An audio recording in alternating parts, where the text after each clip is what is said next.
Olá pessoal, bem-vindos ao vídeo 3 da aula 7 do curso de Álgebra Linear. E nesse vídeo nós falaremos sobre coordenadas de um vetor e matriz de mudança de base. Vamos lá?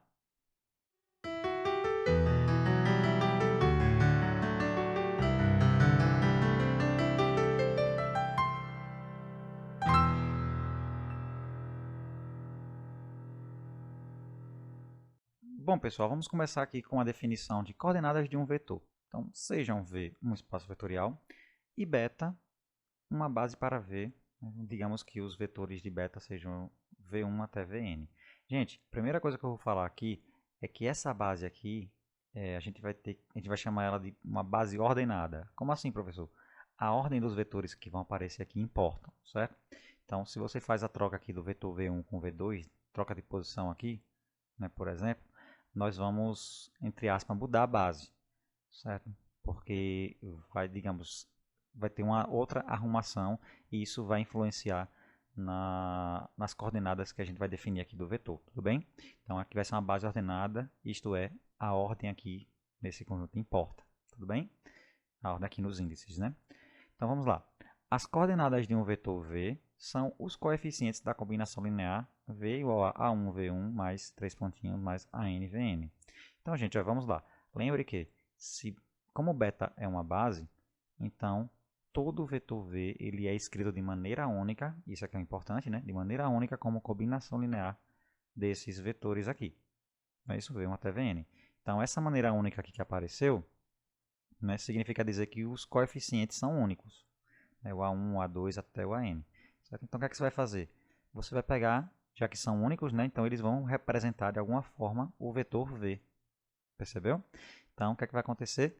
Vamos separar os coeficientes aqui A1 até AN e vamos dizer que esses coeficientes vão formar as coordenadas, né, do vetor V com relação à base beta aqui. Bem, como é que a gente coloca a notação? Vai ser de uma forma matricial, vai ser uma matriz coluna, tá vendo? Então você coloca aqui colchete V, bota, né, beta aqui embaixo, tá vendo? Para você dizer que é com relação à base beta, né? Porque se você muda a base, né, você vai mudar, né, os coeficientes, certo? Então, possivelmente, né, é bom frisar. Então nós vamos ter aqui um vetor coluna, tá vendo? Desculpa, uma matriz coluna, né? Ou seja, uma matriz que só tem uma coluna. Então, primeira linha A1, segunda linha A2 e assim por diante até AN, tudo bem? Então, vamos dar um exemplo aqui. Vamos pegar esse exercício que diz o seguinte: determine as coordenadas de A, né, igual a 1 menos 1, 0 e 0, com relação à base canônica do espaço das matrizes de ordem 2 por 2 e entradas reais. Certo? Lembrando, né, quem é a base canônica desse espaço? É o A1, 1, 0, 0, 0, né? A2, 0, 1, 0, 0, A3, 0, 0, 0, 0, 0, 1, 0, desculpa, e A4, 0, 0, 0, 1. Bem, pessoal, então o que é que a gente tem que fazer aqui? Qual é o procedimento? O procedimento é você escrever essa matriz, né? A matriz A como uma combinação linear dessas matrizes que estão na base canônica, né, do M2 por 2 e R, não é isso? Desse espaço vetorial aqui. Então, quando você conseguir escrever, né, essa matriz, né, com uma combinação linear desses quatro vetores aqui, né, que são as quatro matrizes, né, os coeficientes que vão aparecer serão as coordenadas, né, da matriz A, certo? Então, vamos lá? Escrevendo, vamos dizer que A seja igual a um Azinho A1, Bzinho A2, Czinho A3, Dzinho A4, né? Você soma, ou seja, a combinação linear de A1, A2, A3 e A4, e os coeficientes A, B, C e D serão as coordenadas de A, não é? Então, fazendo essas contas aqui, gente, ó, isso aqui vai dar uma igualdade de matrizes, né? Você vai pegar A, multiplica por A1, né? B multiplica por A2, C multiplica por A3, D multiplica por A4, soma tudo, né? Então você vai ter uma matriz aqui, 2 por 2, e você vai igualar a A, né? E nós vamos obter um sisteminha, certo? Um sistema linear. Esse sistema linear vai ter solução, né? Vou deixar como exercício para vocês, né? Esse caso aqui é bastante simples, né? Então, nós vamos ter solução A igual a 1, B igual a -1, C igual a 0 e D igual a 0. Certo? Então, quem é que vai ser as coordenadas de A nessa base. Eu não coloquei aqui a base em questão porque, né, já está bem entendido quem é a base, né? Então, eu omiti. Então, as coordenadas de A, tá vendo, né? Vai ser essa matriz coluna aqui, né, formada pelos coeficientes, né, da combinação linear. Percebeu? A é 1, B é menos 1, C é 0 e D é 0. Fácil?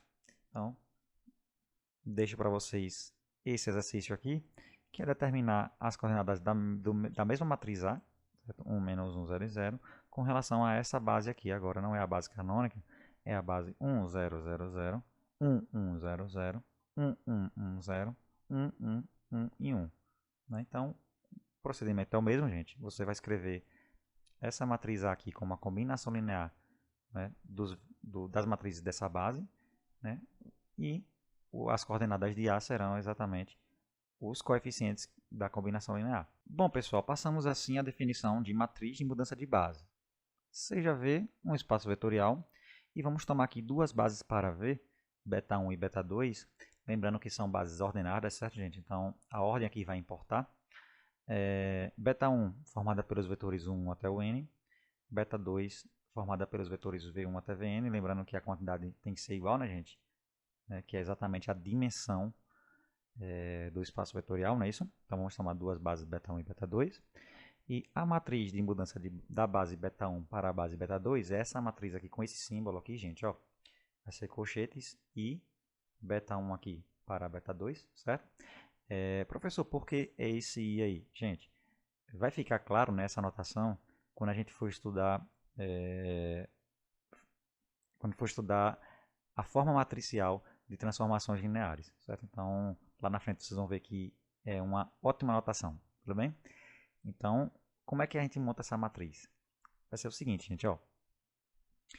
Cada coluna, né, dessa matriz aqui serão as coordenadas dos vetores de beta1 com relação à base beta2.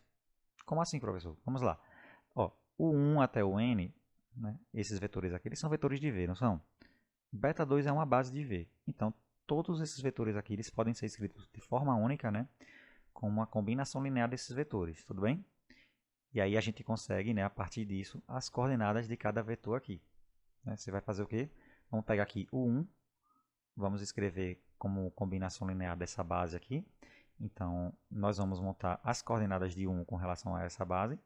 Será uma matriz coluna, né, como a gente já viu no slide anterior. Então, colocamos aqui na primeira coluna. Aí fazemos o mesmo com o 2, com o 3, com o 4 até o n, né? Ou seja, escrevemos todos eles aqui como combinação linear nessa base aqui.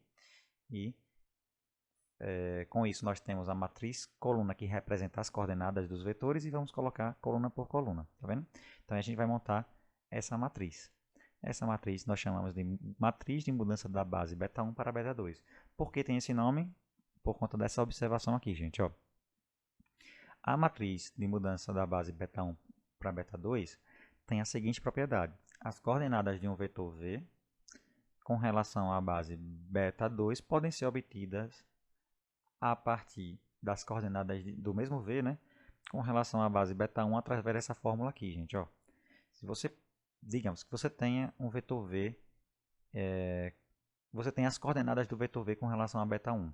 Se você pega, vai ser uma matriz coluna, não vai? Se você multiplica, né, a matriz de mudança de base, né, de beta1 para beta2 por essas coordenadas, você vai obter as coordenadas do mesmo vetor V, certo? Agora com relação à base beta2. Por isso que a gente diz que ele muda, né, as coordenadas, né, de um vetor da base beta1 para a beta2. Bom, vamos para um exemplo. Exercício. Encontre a matriz de mudança da base beta1, 1, 0, 1, 1, para a base beta2, 1, 1, 0, 1 do R2. Encontre as coordenadas do vetor V com relação à base beta2, sabendo que suas coordenadas com relação à base beta1 é essa matriz coluna aqui, menos 1 e 2. Tudo bem? Então vamos lá. Primeiro, vamos encontrar a matriz de mudança de base, né, de beta1 para beta2. Então, como eu falei, vamos pegar cada vetor aqui da beta1 e escrever como combinação linear aqui na base beta2 e vamos montar as coordenadas, né, desses vetores, né, com relação à base beta 2. Então vamos lá. Para esse primeiro vetor aqui, 1, 0.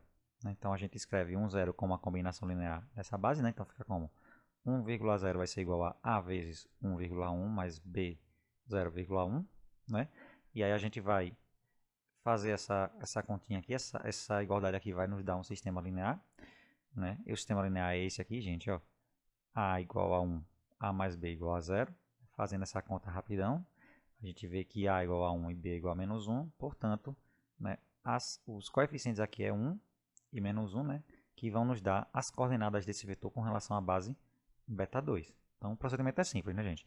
Escreve ele como a combinação dos vetores da base beta 2 e nós vamos ter as coordenadas, né, desse mesmo vetor com relação à base beta 2. Então, vamos escrever aqui, ó, colchete, né, o vetor, que é 1, 0, com relação à base beta 2, tem as coordenadas 1 e menos 1. Tudo bem? Para o vetor 1, que é o segundo vetor da base beta 1, a gente faz a mesma coisa, né? 1 igual a vezes 1 mais b 0, 1. Obtemos um sisteminha. E esse sisteminha tem solução a igual a 1, b igual a 0. Então, os coeficientes aqui é 1, 0. Portanto, né, as coordenadas de 1, né, do vetor 1 em relação a beta 2 é 1, 0, matriz coluna. Bom, pessoal, como nós temos aqui, né, para os vetores de beta 1, nós temos as coordenadas, né, com relação a beta 2, né, quais são? Para o primeiro vetor aqui, nós temos a matriz coluna 1 e menos 1, né, como sendo as coordenadas desse vetor com relação a beta 2. E para o vetor 1, 1, nós temos a matriz coluna 1, 0, né, como coordenadas desse vetor com relação a beta 2. Então, para montar a matriz de mudança de base, basta você, né, colocar essas matrizes colunas aqui como as colunas da matriz em questão. Né? Então, essas matrizes colunas aqui serão as colunas da minha matriz de mudança de base. Então, tá vendo? Ó, só basta juntar, certo? 1 menos 1, 1 e 0. Tudo bem? Então, essa aqui é a nossa matriz de mudança de base da base beta 1 para a base beta 2. E para encontrar, né, a segunda parte do exercício, né, que é encontrar as coordenadas do vetor v, certo? A gente não tem as coordenadas cartesianas, digamos assim, né, do v em R2, mas nós temos as coordenadas com relação à base beta 1, que é menos 1 e 2, né? Lembre que é escrito como uma matriz coluna. Então, a gente consegue obter as coordenadas do mesmo vetor v com relação a beta 2, fazendo o produto, né, da matriz de mudança de base com, né, essas coordenadas aqui, certo? Então, ó, o que eu falei agora, né? Se você pega as coordenadas de v com relação a beta 2 é a matriz de mudança de base de beta 1 para beta 2 vezes as coordenadas de v na base beta 1. Então, fazendo essa conta aqui, né, gente? Ó, como é que a gente multiplica a matriz? Linha por coluna, né? Então, ó, 1 vezes menos 1, menos 1. Mais 2, ou 1 vezes 2, 2, né? Então vai dar 1, certo? E aqui, menos 1 vezes menos 1, 1. 2 vezes 0 vezes 2 dá 0, então vai dar 1 também. Portanto, as coordenadas de v com relação a beta 2 é 1 e 1, certo? Então, a gente conseguiu, a partir das coordenadas de v com relação a beta 1, a gente conseguiu as coordenadas de v com relação a beta 2, né, usando a matriz de mudança de base da beta 1 para beta 2. Então, essa é a propriedade dessa matriz. Tudo bem, gente? E aí nós temos um teorema muito legal que diz o seguinte: a matriz de mudança de base ela é inversível, certo? E a inversa dela também vai ser uma matriz de mudança de base, certo? Então, vamos deixar isso mais preciso. Sejam V um espaço vetorial, beta 1 e beta 2, duas bases, né? Lembrando que a ordem importa, né? Então, bases ordenadas, certo? Então, gente, ó, se você pega a matriz de mudança da base beta 1 para beta 2, essa matriz é uma matriz inversível, ou seja, o determinante dela é diferente de zero. Além disso, a inversa dela vai ser quem? A matriz de mudança de base da beta 2 para beta 1, percebeu? Então, inverter a matriz de mudança de base da beta 1 para beta 2 é obter a matriz de mudança da base beta 2 para beta 1. Bom, pessoal, um exemplo. Né? O exercício anterior a gente encontrou, né, a matriz de mudança de base, né, da beta 1 para beta 2. Né, foi 1, 1, menos 1 e 0, não foi? Tudo bem. Então, para a gente calcular a matriz de mudança de base da beta 2 para beta 1, né, essa daqui, a gente pode fazer de duas maneiras. Né? A primeira é a tradicional, né, que a gente fez, né, só que agora pegando os vetores de beta 2 e escrevendo na base beta 1, né, e aí nós vamos ter as coordenadas desses vetores com relação à base beta 1, serão as colunas, né, da matriz em questão, ou você pode usar o teorema anterior e inverter essa matriz. Né? A gente já tem a matriz de mudança de base beta 1 para beta 2, calcula a inversa, nós vamos obter a matriz de mudança de base da beta 2 para beta 1. Né? Então, podemos usar aquele resultado, né, usando a matriz adjunta, né, aquela fórmula lá de matriz inversa, e aí nós vamos obter que a inversa dessa matriz aqui é 0, menos 1, 1 e 1, exercício para vocês. Né? Portanto, né, essa matriz aqui é a matriz de mudança de base beta 2, da base beta 2 para a base beta 1. Certo? Vamos pegar o exemplo anterior, né, que a gente encontrou as coordenadas do vetor v, né, com relação a beta 2 foi 1 e 1. Né? Vamos fazer o processo inverso. Né? Então, se você usar a matriz de mudança de base da beta 2 para a beta 1 e multiplicar por essas coordenadas, você vai obter quem? As coordenadas, né, de v com relação a beta 1. Né? A mesma coisinha, só que a gente mudou só a ordem, né, da base, então funciona também, não é isso? Então, fazendo essa continha aqui rapidão, ó, né, as coordenadas de v com relação a beta 1 vai ser a matriz de mudança de base da beta 2 para a beta 1 vezes as coordenadas de v com relação a beta 2. Né? Então, fazendo esse produto vai ficar 0 vezes 1 mais menos 1 vezes 1, dá menos 1, né? 1 vezes 1 mais 1 vezes 1 dá 2, né? Que é exatamente as coordenadas de v, né, com relação a beta 1 que a gente colocou inclusive no exemplo anterior. Não é? Então, gente, com esse exemplo aqui nós finalizamos o vídeo 3 e a aula 7. Espero que vocês tenham gostado. Nos vemos na próxima aula. Até mais.